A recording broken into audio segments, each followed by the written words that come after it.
More and more states are joining a major lawsuit to hold the makers of insulin liable for price gouging. American consumers for decades have been putting up with that price gouging.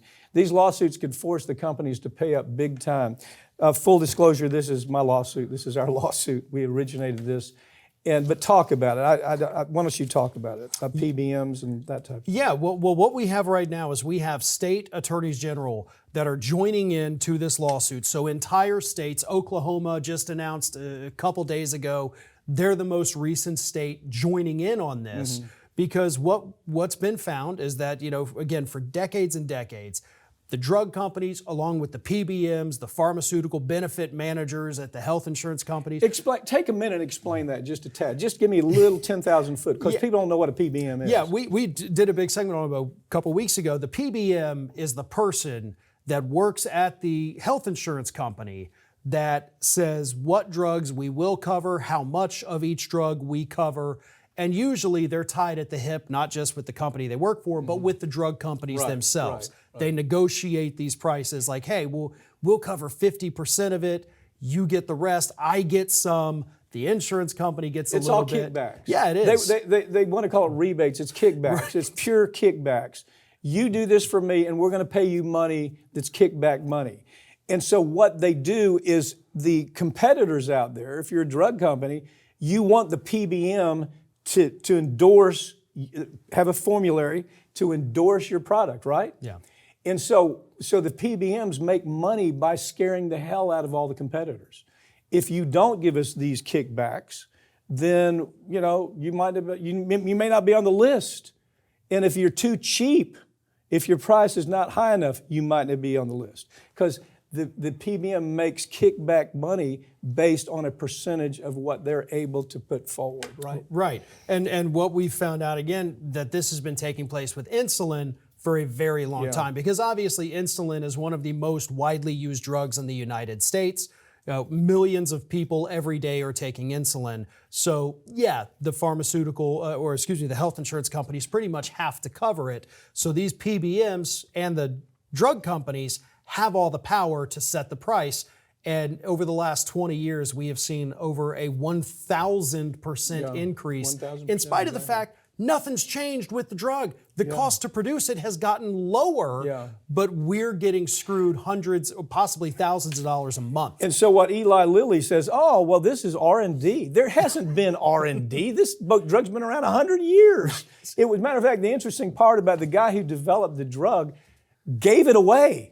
He said, I shouldn't have this. This can save people's lives. He gave it away. But then all the bottom feeders, they came in and said, well, you can't give something away. We need to make millions. So Eli Lilly made $22 billion on it last year. $22 billion, where people weren't even getting enough insulin to be able to keep themselves healthy because they couldn't afford it. Right, they had to ration it. They had to ration it. $5,000, almost $6,000 is for insulin, what some of these folks are paying. These companies are making $30, $20, $30, $40 billion selling these products, and they still want more. And when you say, well, you need to pay more, they say, oh, no, we can't do that. We have R&D, our research and development. Hell, there is no research and development. But why is it that we don't have any body in Congress with big enough kahunas to say, look,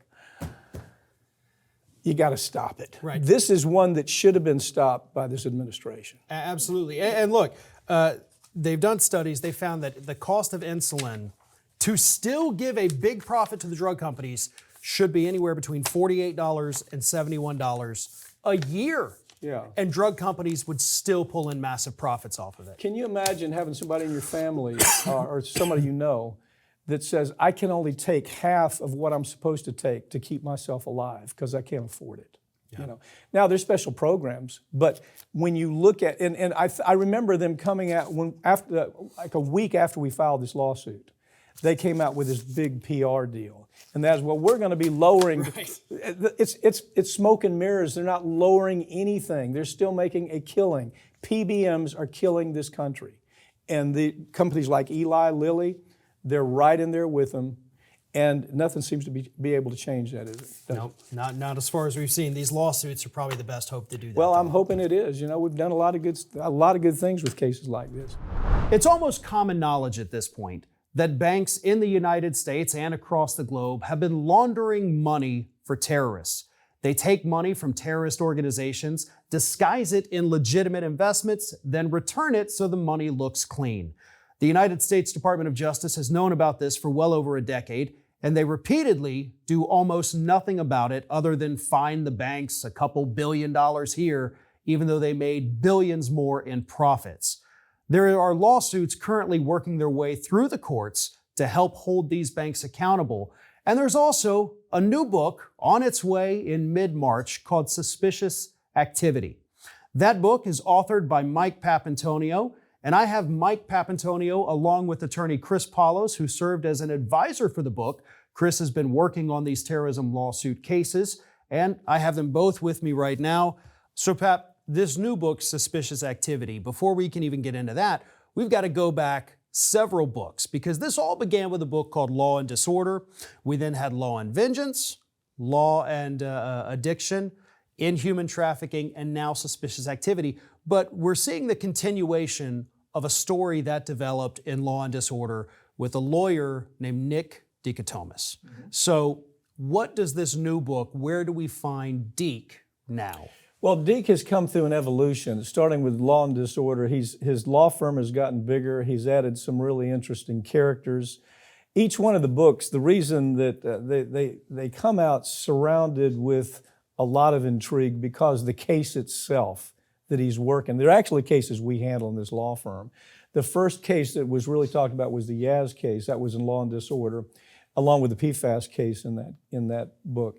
But that started with a Yaz product. It was made supposedly because it was a great birth control. The problem is it was killing women. It was killing with DVTs, a whole host of cardiac events.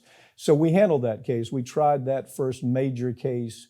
I think the first one we tried, they ended up settling on the eve of trial because the discovery went so bad for them. So you take a story like that and you build a fiction story around it, but it all centers around the character Nicholas Dichotomous and the firm that specializes in this kind of case. The next one was Law and Vengeance. Law and Vengeance was about the gun manufacturing companies that had created a site for a gun that was so far off that it would actually kill people by mistake that was within 5 degrees of a point that they were aiming at if you were at 50 yards. So, deaths flowed from that. The story centers around that. The Inhuman Trafficking was the last one that I did, and that's about the trafficking problem in the United States and how we, as a law firm, jumped into that case. But it's written around fiction. There aren't quite as many murders in real life. Yeah. So we're now seeing the continuation of Deke's story, the law firm story, and this one, Suspicious Activity, deals with terrorism, but not just we have terrorist attacks, but the bank's role in all of this. So tell us what you can without giving too much away. We still want people to be able to read it and be surprised. So lay this out for us, as best you can here. Well, this law firm decided to go after, and that's where Chris came in. Chris is the lawyer that's handling that case against terrorists. And if you look at the HSBC case, it's worth going and taking a look at the HSBC case. They were fined $1.9 billion. But what they knew was overwhelming. They knew that they were taking in dirty money, and then what they would do is they would do what they called layering. They'd take in the dirty money, and then they would layer it into real complex companies, complex banking avenues. And it would legitimize the money, and it would come back out, and then the terrorists were able, or the drug cartels, whoever's dealing with that wash money, were able to carry on life as usual. But the disappointment with that is that the government knew that, Credit Suisse had been caught doing it, Barclays, Deutsche Bank, And we're talking about hundreds of millions of dollars.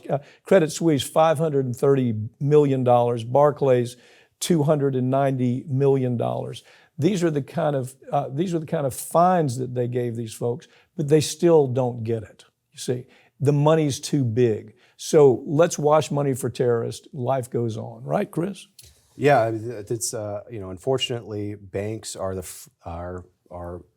in a position to actually prevent terrorism and have made and taken steps where they have failed their duty, essentially. And the title suspicious activity refers to one of the obligations that banks have to report suspicious activity of transactions that are flowing through their banks and through their correspondent banking accounts. And what we have seen time and time again is banks actually taking affirmative steps to not report that suspicious activity, be willfully blind to it, and allow nefarious organizations, terrorist organizations, drug cartels, and others to bank at their banks as customers and have beneficial ownership in accounts, and that goes unreported. And in some situations, these banks have actually established departments within those banks to specifically handle what they refer to as high-risk customers and to make sure that their transactions aren't being flagged as suspicious, so that regulators and the FBI and other the Department of Justice are able to prosecute them. So they have not only failed their duty, but they are now facilitating these types of actors in accessing funds needed for their illicit activities. And there's a good reason for that, right? I mean, you talk about these fines and 100 million here, 500 million there. Billions of dollars per year are going through these banks from these organizations. So just so everyone is aware, this is not just one or two banks handling for one or two people. This is a well-organized business for these individuals that carry out these attacks. Terrorism is a business, and they run it like a business. Yeah, it absolutely is.